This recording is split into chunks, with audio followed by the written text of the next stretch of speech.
नमस्कार, मैं हूं राजेश श्रीवास्तव। मैं बात कर रहा हूं आज आपसे कोरोना की।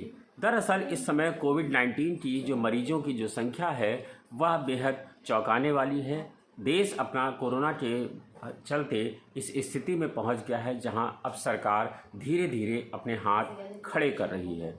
देश में जब मैं आपसे बात कर रहा हूं तो देश में कोरोना मरीजों की संख्या का आंकड़ा लगभग 10 लाख का पार कर चुका है। 10 लाख से ज़्यादा भी मरीज देश में हो चुके हैं, जबकि अन्य राज्यों की भी कमोबेश यही स्थिति है। चाहे वो महाराष्ट्र हो, चाहे वो दिल्ली हो, चाहे वो उत्तर प्रदेश हो या बिहार हो।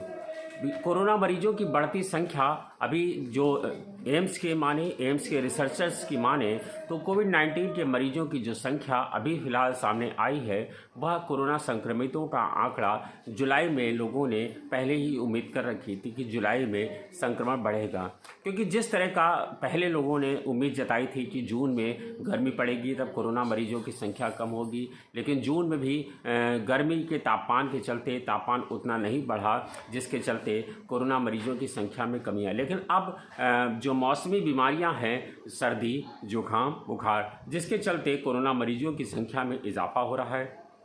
विशेषज्ञों की माने तो कोरोना मरीजों की संख्या में यह वृद्धि अक्टूबर-नवंबर तक जारी रहने की उम्मीद है। यानी कि अगर कुल मिलाकर कहा जाए तो कोरोना संक्रमितों की मरीजों का जो संख्या है वह इस साल हमें इससे छुटकारा नहीं मिलने वाला है। लेकिन जिस तरह की सरकार की स्थितियां हैं, सरकार के प्रयास हैं, भले ही सरकार ये कहे कि हम अन्य देशों की तुलना में अच्छे हैं, उत्तर प्रदेश की सरकार ये कहती है कि हम अन्य राज्यों से जनसंख्या के लिहाज में बेहतर हैं। कमोवेश हर राज्य यही कह रहा है। बिहार ने यही कहा कि हम जनसंख्या के लिहाज से और राष्ट्रीय औसत दर से हमारे यहाँ मरीजों की संख्या कम है। इसके बावजूद उन्हें कल से बिहार में 15 दिन का लॉकडाउन लगाना पड़ा है। उत्तर प्रदेश भी सरकार भी लगातार ये कह रही है कि हमारे यहाँ जनसंख्या के लिहाज से मरीजों की संख्या कम है, राष्ट्रीय औसत से भी हमारे यहाँ मरीजों की संख्या कम है। ये सब आंकड़े कागजों में अच्छे हैं, लेकिन जो मरीजों की संख्या सामने निकल कर के आ रही है वो चौंकाने वाली है। अकेले लखनऊ राजधानी की बात करें तो अकेले राजधानी में एक दिन में 308 मरीज आज सामने आए हैं। यह मरीजों की संख्या जो है ये बेहद ख़राब है, और जिस तरह से मरीज़ सामने आ रहे हैं और जो सरकार के प्रयास दिख रहे हैं, सरकार के प्रयास का एक उदाहरण आपको दें।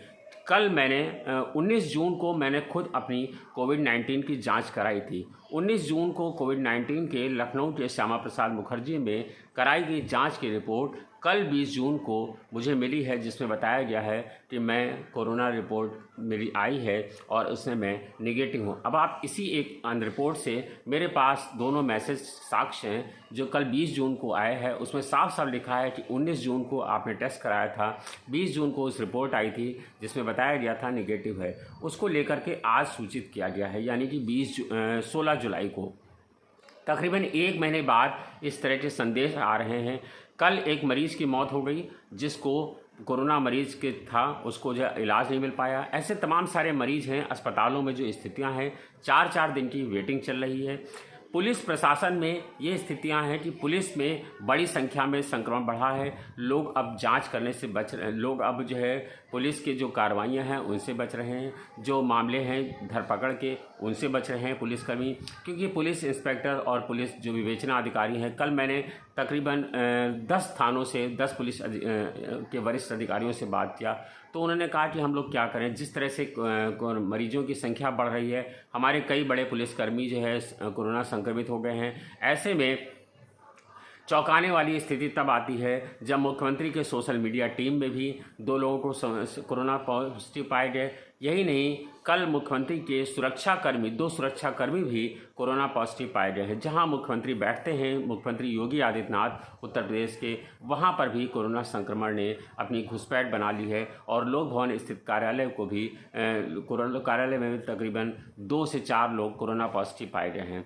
ये स्थितियां बेहद चौंकाने वाली हैं, जबकि सरकार लगातार ये आंकड़े बता रही है और वो कह रही है कि कोरोना मरीजों की जो संख्या है वह बेहद कम है। हम जनसंख्या के लिहाज लिहाज से बेहद कम है, लेकिन सरकार के जो प्रयास हैं वह अधूरे हैं। अधूरे इस लिहाज से हैं कि सरकार ने जो एहतियात बरतने चाहिए थे वह केंद्रीय सरकार और उत्तर प्रदेश की सरकार और अन्य राज्यों की सरकारें नहीं बरत रही हैं। आपको बता दें कि सरकारी प्रयास, एक उदाहरण और आपको देता हूं कि सरकारी प्रयास इस तरह से आप समझ लीजिए कि दिल्ली में एक हज हाउस में, दिल्ली हज हाउस में जब लोगों को रोका गया था, जो कोरोना पॉजिटिव थे उन्हें क्वारंटाइन किया गया था। उस क्वारंटाइन सेंटर में जब खाना पीना नहीं मिला तो उन लोगों ने हंगामा काटा। उस हंगामा काटने के बाद स्वास्थ्य विभाग ने जो रिपोर्ट दी है वह चौंकाने वाली है। स्वास्थ्य विभाग का कहना है कि अगर जो है सरकार ये करे कि जो लोग कोरोना संदिग्ध हैं और या कोरोना के जो क्वारंटाइन सेंटर में जिन्हें भेजा जा रहा है उन्हें किसी सरकारी क्वारंटाइन सेंटर में भेजने के बजाय उन्हें होम क्वारंटाइन किया जाए, ताकि सरकार का जो बोझ है वह कम किया जा सके। यानी जबकि सरकार ने बड़ा पैकेज घोषित किया है, वर्ल्ड बैंक से उसे कोरोना से बड़ा पैकेज मिला है।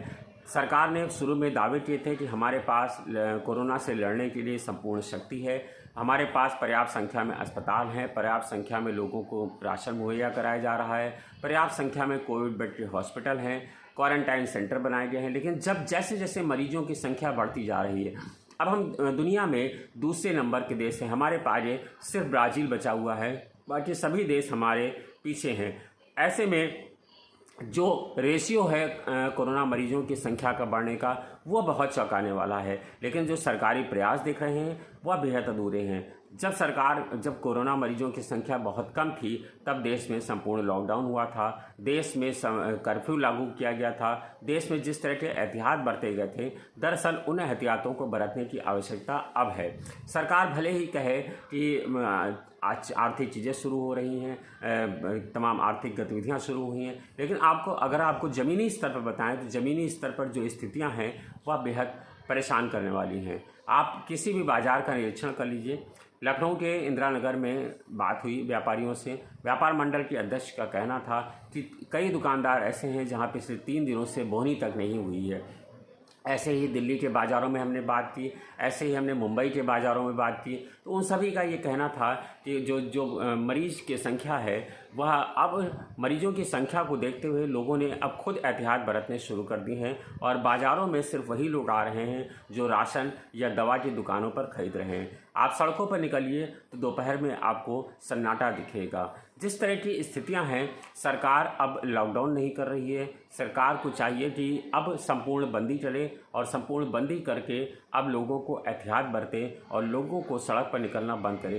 क्योंकि अब जो चिकित्सा कर्मियों का मानना है कि करीब देश में 21 दिन का संपूर्ण लॉकडाउन लगे तभी देश में कोरोना मरीजों की संख्या में कुछ कमी आ सकती है।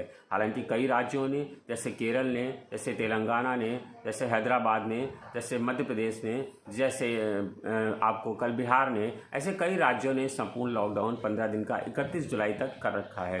ऐसे में क्योंकि वहाँ पर जिस तरह से पॉलिटिकल पार्टीज़ के कार्यालय में, भारतीय जनता पार्टी के कार्यालय में बिहार में, राजभवन में जिस तरह के कोरोना संक्रमित मरीजों के आए, उसको लग रहा था कि अब कोरोना संक्रमित मरीजों का जिस तरह से प्रभाव, हालांकि वहाँ पर जो मरीजों की संख्या है वह 1037 ही अधिकतर आई है। उसके बाद उन्होंने संपूर्ण लॉकडाउन का निर्णय लिया है। जबकि उत्तर प्रदेश में यह संख्या अब 2000 का आंकड़ा पार कर रही है, यानी कि प्रतिदिन 2000 से ज़्यादा मरीज मिल रहे हैं। पिछले एक हफ्ते से लगातार मरीजों की संख्या में हर दिन एक नया रिकॉर्ड रचा जाता है। एक दिन में ही कई सारे मरीजों की, कल उत्तर प्रदेश में करीब 35 लोगों की मौत हो गई। अकेले राजधानी में 6 लोगों की मौत हो गई। पूर्व मंत्री की मौत हो गई है। तमाम उत्तर प्रदेश सरकार के 6 से ज़्यादा मंत्री संक्रमित हैं। उत्तर प्रदेश के मुख्यमंत्री के 2 सुरक्षाकर्मी कल पॉजिटिव निकल आए हुए हैं। मुख्यमंत्री के सोशल मीडिया टीम के 2 लोग हैं, यानी अब मुख्यमंत्री तक कोरोना संक्रमण पहुंच चुका है। राजभवन के 2 कर्मचारी पहले ही संक्रमित हो चुके हैं। इस तरह की जो स्थितियां हैं, तमाम विपक्षी दलों के नेता, चाहे वो समाजवादी पार्टी हो, चाहे वो बहुजन समाजवादी पार्टी की हो, सभी के नेता कमोवेश समाजवादी पार्टी के नेता और नेता विपक्ष राम गोविंद चौधरी, सपा के पूर्व मंत्री घूराराम का तो कल निधन भी हो चुका है, जबकि राम गोविंद चौधरी अस्पताल में इलाज करा रहे हैं। सपा के पूर्व सांसद सपा के MLC सुनील सिंह साजन, वह भी अस्पतालों में हैं।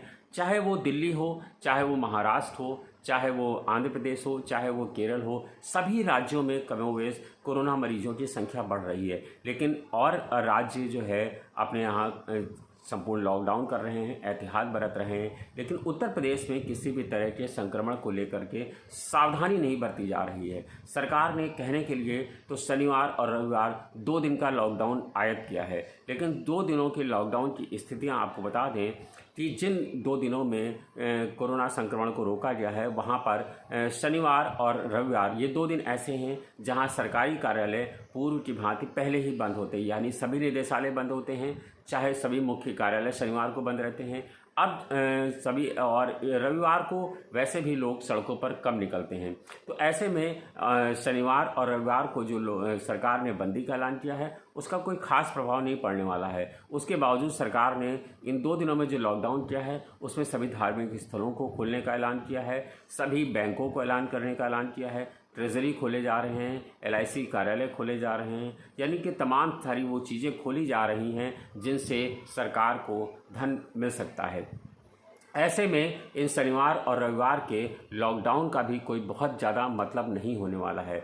ऐसे में और दूसरी ओर सरकार एहतियात नहीं बरत रही है। सरकार के प्रयासों की आप इसी से कल्पना कर सकते हैं कि सैनिटाइज़र जो सबसे ज़्यादा ज़रूरी है, अन्य देशों या सरकार को चाहिए कि सैनिटाइज़र और मास्क लोगों को निःशुल्क वितरित करना चाहिए, ऐसा कई लोगों का मानना है। लेकिन ऐसे में जब सरकार आम लोगों के साथ कितनी खड़ी है ये तब दिखाई पड़ता है जब सरकार ने सैनिटाइज़र के पर 18% का GST लगा दिया है। वित्त मंत्री निर्मला सीतारमण का कहना है कि 18% GST साबुन पर है, ऐसे में साबुन और सैनिटाइज़र को एक ही श्रेणी में रखना चाहिए। लेकिन उनसे कोई सवाल ये पूछे कि सैनिटाइज़र और साबुन में अंतर इतना है कि सैनिटाइज़र लोगों की जान बचा रहा है और साबुन लोगों की स्वच्छता के लिए काम आता है। ज़रूरत दोनों की है, लेकिन सैनिटाइज़र जिस तरह से इस्तेमाल हो रहा है, आम आदमी संक्रमण से बच रहा है, गरीब हो या अमीर हो, हर आदमी को सैनिटाइज़र लेके चलना अब उसकी मजबूरी है। ऐसे में सैनिटाइज़र पे 18% का GST गरीब आदमियों पर सरकार की ओर से दोहरी मार है। सरकार जिस तरह कोई प्रयास ऐसे नहीं कर रही है जिससे किसी आदमी को लाभ दिखता हो।